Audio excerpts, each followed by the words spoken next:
everybody. Welcome back to the One Step Better Business Podcast with Mike and with Matt. So Hopefully, you Mike, guys are having a great day so far. Today, we're going to get into what it looks like to budget if you're maybe $1 million business. So you've done some budgeting stuff. Maybe you followed our advice in our episode that we had earlier in the year, and you've grown to the point where starting to get to another level. So $1 million business budget, that's going to be the topic that we have today. But got a good question for you, Matt. can't wait. If you could be an expert in any one skill, what skill would you pick? But you're not allowed to profit off of this skill.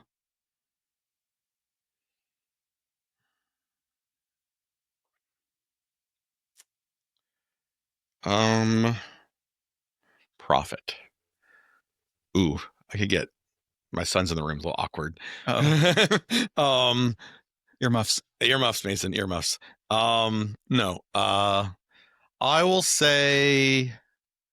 I instantly was like photographic memory, because I think that'd be an interesting skill to have. I don't know if I'd make any money on it, but Yeah. I might probably would. Indirectly, right? Yeah, I think I would. Like, I'd be able to read faster. Nobody's just going to pay you because you have a photographic memory, but they would pay you based on the results of that photographic memory. Correct. Maybe so. Photographic memory would be my PC answer. Yes. Those, I'm really curious to the other one now, but I mean, the people that really skill I can not any money on, be just like really awesome at the sex, right? But it's a really big deficiency, so I might as well. You got a lot to learn for the stars. Oh man! But oh man, I wouldn't make it a lot of money on it. No, I mean, maybe. Maybe I might not like that so much. I don't even know where to go from here. Yeah, that's right. Good luck, Mike. Transition, segue this one, Mike. The people that truly do have a photographic memory are super impressive. I can get jealous as I like I'll watch a documentary. It's like talking about somebody. It's like, how in the world does that even happen? That'd be pretty cool. I don't know if that's a skill though. I think that's just like you're born with it. Yeah, maybe so. It's something you probably could learn. I mean, maybe you can. Maybe that's my problem is I never have tried to learn it. Oh, I didn't take that class. I missed that one. Yeah, they didn't offer that when I was in school. I did not offer that. I think if I could have any skill and be an expert in it, but not be able to use that skill to make money, I would like to be good at some, like in all things arts, whether it's drawing or singing or like all the creative side of things. I think that'd be cool. I wouldn't use it in a money-making way. I don't believe that, first of all. Because if you're really good at those things, you're like, yeah, buddy. I would not go pursue it from a money-making perspective. Money at me. They would just be bringing it and dropping it off. Yeah. I would be sharing my skills with the world, and money would just world peace, to appear. Mike, world peace. You know, I think that would be it, though. I'd like to be better in all things. Even being like really good at golf, I'd probably end up making some money with it because I at least take money from my friends. You know, really, what I'm thinking is, if I'm really good at any one skill, how could I avoid making money at it? Right. Negotiation. I'm good at, whatever. Is that just like, I'm sorry, hey, I can't go play in this golf tournament because I'm not. I will win. I'm always an amateur. Yeah. Like I don't know. We're just gonna say Bobby Jones, right? Yeah, we're just gonna say that we made money off of our new skills. Okay. Good luck. We made so much money off of our new skills. We now have $1 million business, and it's time to level up our budgeting abilities. So oftentimes, we talked about this, I don't know, a handful of weeks ago, maybe months ago, the need to budget. It's super important if you're going to have a business in any way whatsoever. You need to have a budget that's in line with long-term goals and short-term goals. Now, after a couple of iterations, you've probably gotten somewhat competent and comfortable with the ability to predict, 6 months, 12 months out. And if you've done that well and things are going well for you, next thing you know, you look back and you got a real business here. Yep. And there's some, I don't say complexities, but there are some differences in planning out a budget for $1 million business than a $300,000 business. And so that's what we're going to talk about today is as we're starting to leveling up our budget skills, what are some of the considerations that we need to have? What are some of the things that we need to do differently as we hit that $1 million marker? What's some of the, let's say, top few things that come to mind? Um, I think through contingency planning, number one. So understanding that stuff is going to happen that's unplanned for. So how can you do that? How to appropriately invest in balancing growth and profitability is a super hard challenge as you're building your business. Sorry, I thought I had silenced that. My bad. Start over. Start back with, Yep. first off is, Yep. My first thoughts are contingency planning. There's going to be obviously stuff that comes up that you just can't anticipate for. So understanding how much to put in the reserves, how to build up your cash so that or the ability to get cash when you need it for the unforeseen, and then how to balance, I'd say, growth and profitability. So, every business at this stage is probably still wanting to grow at a pretty sustainable rate. But with that, it's going to come, and growth costs money. And so the faster you're growing, probably the profitability is not where you want it to be. So understanding how to balance those two. So when I think through like the planning that we've gone through in this same area, it's balancing the investment in the future versus profitability today. Those are kind of the first things. And then third one really is getting more granular, I think probably in the shorter term. So let's say 13-week or 20-week cash flow planning becomes even more critical. it's sometimes more difficult. For sure. You have, I can tell from my own experience, the dollars that we're spending now are bigger than they've ever been. And so when we're investing in new technology, it's not just investing, a couple user seats, it's investing 25 user seats or 30 seats. Also, you're having to manage the change across an organization. So you have to spend more time. It's not going to be as fast as you like. And then it's going to cost you more money because you're going to spend a lot more money on training. And you've got to move a bigger ship. So it just, those are some challenges that we know we've faced as we continue to get bigger, is how do we effectively plan for what's next? And it is super challenging. And so you're trying to paint a better picture. And we talked about this in our budgeting episode. We've painted this picture where we want to go, and we worked our way backwards. Well, now, the destination may have changed, or the timing is shortened up. And so you're like, I need to pivot in a hurry, or I need to be willing to go take some risk of either borrowing capital or preserving cash, hiring before I need to hire for the anticipated growth that's going to happen. So I'm spending current profits today, in hope of an investment in the future. And those are dollars that are hard to plan for. So just making sure you have the mindset right, and that your plan is tight, and then really kind of getting as granular as you can on the picture you're trying to get to. It's super hard though. Yeah, you just hinted at the first thing that came to mind when I was kind of thinking about this topic. Is really what we're talking about is a growing business and some of the complexities around budgeting that come with that. And I think about, as I'm thinking about my budget in a growing business, one of the things that I have to get my head around is the emotional difference between the absolute dollars I'm spending at this level versus when I was maybe starting out or a few years back. Because that is, it's easy to think about this in percentages. Like I might spend 10% of my revenue on paper. It's a Mm-hmm. bad example, but if I'm a smaller company, that 10% is a smaller number that is easier for me to get my head around because I'm used to those size numbers. Yep.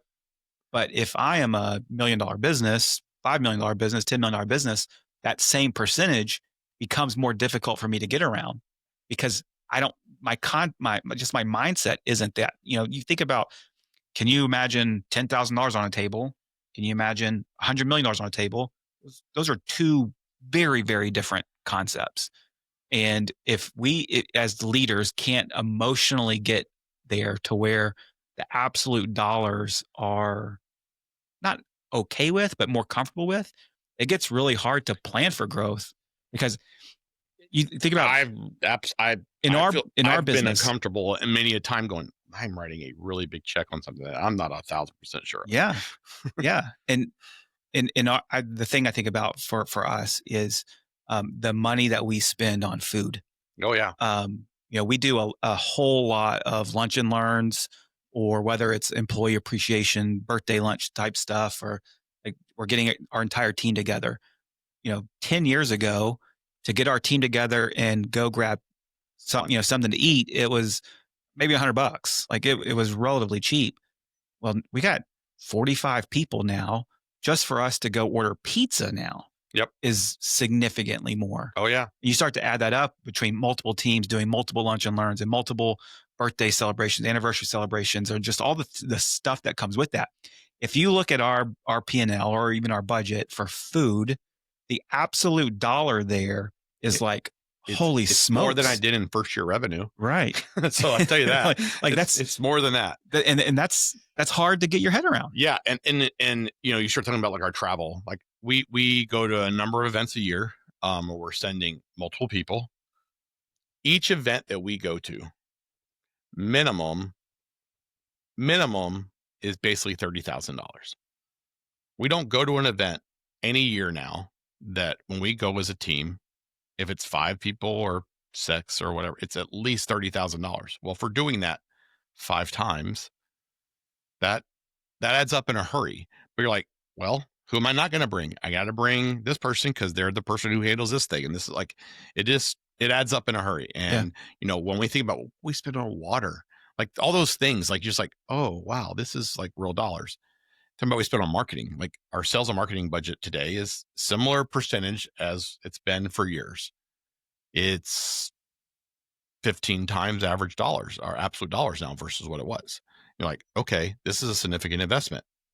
But in order for us to grow the way we want to grow and be as profitable as we want to be, this is the amount that I can spend. And this is the amount that I need to spend. And so planning for each of those line items. And then, in our case, we're doing a lot of R&D. So how much are we budgeting for R&D for, applying AI into our workflows and maybe developing our own product or, testing a new software solution. Those all come with a cost, and it is hard to balance, how much you're spending there versus not. So that's where the budgeting for me creates a set of a framework for me to know, okay, I've budgeted for this. This is the amount I need to plan on, and how am I going to best use these dollars? All that's true. But I Yeah. will say, when I'm sitting down to do that budget is when I'm looking somewhat granular in each of those categories. And so my head, it still goes back to, Holy crap, oh my goodness. we're spending $1,000 a month on water. Yeah. So, and that's where you mentioned this a little bit ago. This is where thinking about your budget as you grow and get bigger, it makes it a little bit more digestible to think about that as a percentage, because you just mentioned our sales and marketing costs maybe 15 times what it was 10 years ago. Yep. But as a percentage of overall revenue, It's the same number. we're still right in line. Yep. And so like to get the emotional grasp on those absolute numbers, always kind of go back to, as a percentage of revenue, what am I really spending here? Yep. It really is, absolute dollars as you continue to grow. Just so, but we're almost a $10 million business. And so at the point that we're on now, it's okay. Our biggest risk, we have a very clear understanding of revenue. We have a clear understanding of a lot of the expense items. We don't always have a clear path for is R&D, for the contingencies that we still can't project out. And then how far in advance should we be hiring folks, and what is a true training and learning and development curve for people to get fully up to speed? And we try to measure it, and we try to measure it, and we try to measure it, and we're going to win some, lose some there, and we're trying to speed it up. But those are all come at a cost. I mean, we just committed to some training for our team. We're going to spend $50,000, and it's okay. Is this training the right training for our team? And if it is the right training, how do we make sure it gets both absorbed well by our team, and then we actually implement the training? It's It's not just that cost, but it's the long-term cost that implies.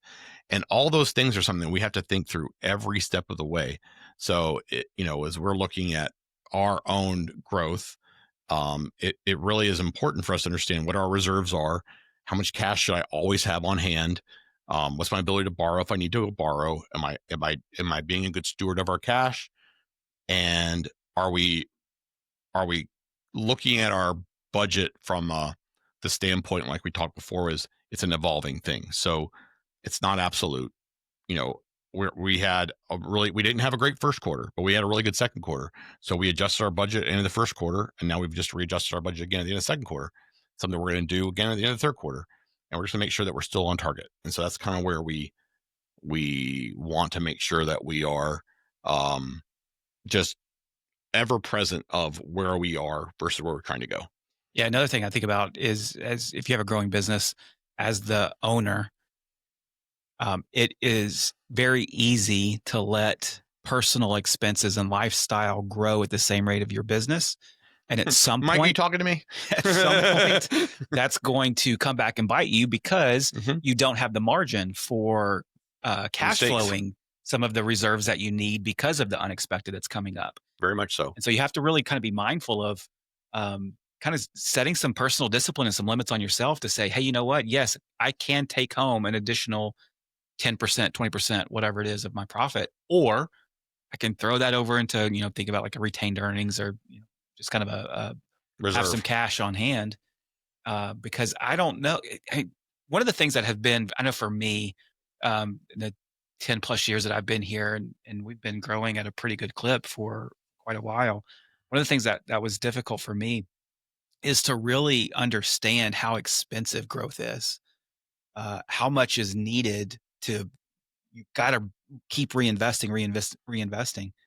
And that can suck cash. And it starts to make some In a financial hurry. statements look less stellar when looking at like one little piece of that snapshot instead of trends over time. And that's kind of hard to get your head around. It's super hard. Your first comment though about the your own comp as a hey, the business is doing well, I'm gonna rip that cash out. It's first of all, there's real dollars there. So you're like, God, that'd be really nice to have. I want to do this thing at my house, or I want to go on this trip, or whatever it may be. It's also important for you to understand I have to leave that cash, an appropriate amount of cash in for the unexpected. Um, and I remember early on, like one of my first goals was like, okay, I want to have $10,000 in the bank at all times. Today, if I don't have $200,000 in the bank, I couldn't make payroll next week. I couldn't. I have to have that cash. And so the change that my mindset had to shift on what is required for my business to operate and also have the surplus so I can sleep well at night. So I'm not worried, oh my God, how am I going to make payroll next week? Those numbers had to change, and I had to get my head wrapped around that in a hurry. Yeah, there's times when we're gonna have an unexpected. So we've had that happen where we want to make a hire. Well, that hire is going to come with a recruiter fee of $25,000 or $30,000. Oh, it's the same time as the renewal for a big piece of software that was $60,000. Oh, and it was also the same week as payroll. Okay, so now I needed 400 grand in cash available right now.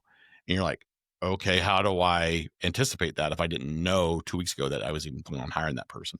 And so that's where creating those reserves and understanding, you can use that cash wisely, put it into interest saving, interest bearing accounts, um, you know, taking, and that's why, honestly, we use profit first internally because I creates the guardrails for me to what I can spend and what I can't spend. It allowed me to understand my own cash flow better. It also created a lot of transparency for my spouse, who said, I know we have a big tax bill coming up and I don't see where that money's been segmented. And now I go, what's in the tax account? It's a lot easier to see. And so our own budgeting, using profit first, allowed us to have some freedom to go, well, this is what the profit account looks like. This is what we're going to take half of that at the end of the quarter, and the other half we're going to use to pay down debt. That's what we have. That's the only extra money I'm allowed to have.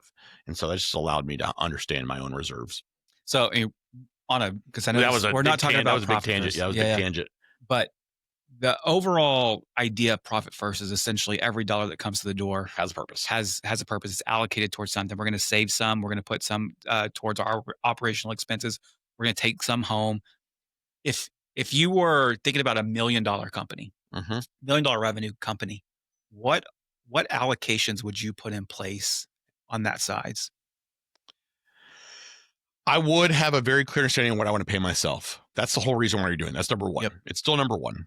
Um, the second one is my taxes. I want to make sure I have a clear understanding of the reserve I need to have for taxes. The third one is the reserve for the reserve. What is my savings I need to make sure I have in place, and everything is left what I have to operate off of. That's all I have. Um, if you start in those buckets, that's where I would kind of start. That third one, paying myself has got to be a priority no matter what. I mean, that's why we're having a business. Taxes, it's going to come due. You might as well have the money set aside. And the third one is I need to have a rainy day. And so this is similar to personal budget. If you go to Dave Ramsey or anybody who's talking about budgeting, having money set aside for the emergencies and a contingency is always where you want to start. You have to have those reserves available. Um, Understanding also what is the amount of cash you need to feel secure, and also that allows you to invest when you want to in the things you want to invest in. So just having that mindset. And so that could be in your reserve account or your contingency account. It could just be like, I want to have 5 payrolls available at all times, or Yeah. I want to have 3 payrolls, whatever your cash flow needs are. I think But realistically, if you had, I'll say, access to funds, whether that's your savings, borrowing capacity, whatever it may be, for 3-ish months, you're going to be in pretty good. You're going to be in pretty good shape, barring some kind of major. catastrophe. Yeah. But that's really, especially for a growing business, that's really difficult to get to the point of having 3 months of funds available unless you have some, big line of credit or something like that. But Yep. cash on hand is a lot more And difficult. also that's costly. I mean, so that cash on hand means you're not able to hire the next person you need to hire, or you aren't able to go buy for that technology you need to go buy, or that piece of equipment, or whatever you're looking to get. You're going to have to sacrifice in the short term to get that cash up. We had we've had to make decisions based on, I can't afford to hire somebody right now. We're not making what we want to make. I don't have the cash reserves to do it. It's going to take them a year and a half to be fully on board. I don't see them being super productive right now until we get enough new work in the door. Yeah, we have to wait. Same thing. We have a client that's an optometrist, and he's talked about wanting to buy some new equipment, and it's one of those things where you're like, well, yeah, I understand why you want to buy the new equipment. How fast before that equipment's going to start making you money, and what's your cash flow on that? And it's like, well, it's not the time of year. I'm like, yeah, it's not the right time. You need to have a bigger plan farther out in advance for what that looks like. So we want to do planning on equipment purchases and hires and technology spend, all the different things. And so um, I look at this very much like a home budget. So like, at home, you're like, I want to go on a big vacation in 2 years. I need to start saving up now. Same kind of thing for that piece of equipment or that new truck or whatever that is. It's putting the cash aside so that you have the money to pay for it. The good thing about a budget is it gives you the freedom to say, no, not now. No, not now. It's okay. Can't afford it right now. I can make a plan to where I can afford it a year from now, Yep. or whatever it is. Yep. That's really good. Any last thoughts about, budgeting at this point of business life? I think the thing that most business owners don't do is truly take a hard look in the mirror. And a lot of times the business is feeling successful, and your goals at home may have been put off sometimes. And you may overcommit to doing things that you really can't afford there either.